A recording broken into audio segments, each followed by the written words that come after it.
नमस्कार, न्याय टीवी में आप सभी दर्शकों का स्वागत है। कोर्ट राउंडअप की खबरें अब विस्तार से। पंजाब एंड हरियाणा हाईकोर्ट ने हाल ही में कहा है कि भले ही मुस्लिम पर्सनल लॉ यौवन की उम्र में शादी करने की अनुमति देता है, लेकिन बाल विवाह निषेध अधिनियम 2006 एक धर्मनिरपेक्ष कानून है और धर्म के आधार पर ऐसा कोई भेद नहीं करता है। कानून में महिला के लिए न्यूनतम विवाह योग्य उम्र 18 वर्ष है और पुरुष के लिए 21 वर्ष निर्धारित की गई है।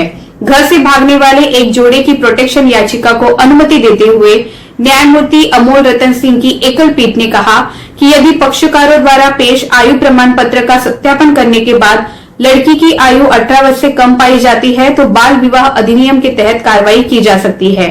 पीठ ने कहा कि हालांकि मुस्लिम पर्सनल लॉ के अनुसार यौवन की आयु प्राप्त करने पर पक्षकारों के बीच एक वैध विवाह अनुबंधित किया जा सकता है, हालांकि इस बात पर भी ध्यान दिया जाना चाहिए कि बाल विवाह निषेध अधिनियम 2006 धर्म के आधार इस अधिनियम के प्रावधानों के तहत दंडनीय किसी अपराध के आयोग के संबंध में कोई भेदभाव नहीं करता है। सभी को ऑक्सीजन की नियमित आपूर्ति सुनिश्चित करने के लिए राज्य सरकार को दिए पूर्व निर्देशों को दोहराते हुए मध्य प्रदेश उच्च न्यायालय ने शुक्रवार को मध्य प्रदेश सरकार को सभी हितधारकों के साथ रेमडेसिविर इंजेक्शन की वितरण नीति को फिर से देखने के लिए कहा, ताकि ये आम आदमी को भी उचित मूल्य पर उपलब्ध हो सके।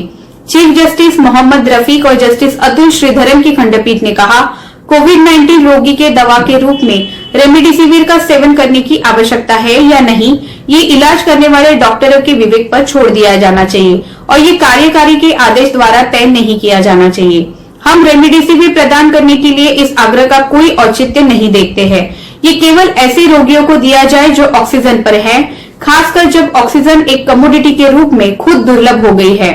इस नीति के पीछे कोई तर्क नहीं है। चुनाव आयोग ने मद्रास उच्च न्यायालय की 26 अप्रैल की मौखिक टिप्पणियों के खिलाफ सुप्रीम कोर्ट का रुख किया है। कोविड-19 महामारी के दौरान राजनीतिक रैलियों की अनुमति देने के लिए मद्रास हाईकोर्ट ने सोमवार को भारत के चुनाव आयोग पर कड़ी टिप्पणी की थी। मुख्य न्यायाधीश संजीव बैनर्जी ने चुनाव आयोग के वकील से कहा था, आपकी संस्था व्यक्तिगत रूप से कोविड-19 की दूसरी लहर के लिए जिम्मेदार है। मुख्य न्यायाधीश मौखिक रूप से ये कहते हुए चले गए।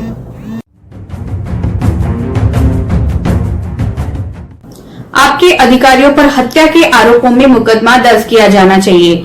मुख्य न्यायाधीश ने देखा कि आयोग कोर्ट के आदेशों के बावजूद फेस मास्क पहनने, सैनिटाइजर का उपयोग करने और चुनाव प्रचार के दौरान सोशल डिस्टेंसिंग बनाए रखने के संबंध में कोविड-19 मानदंडों को लागू करने में विफल रहा।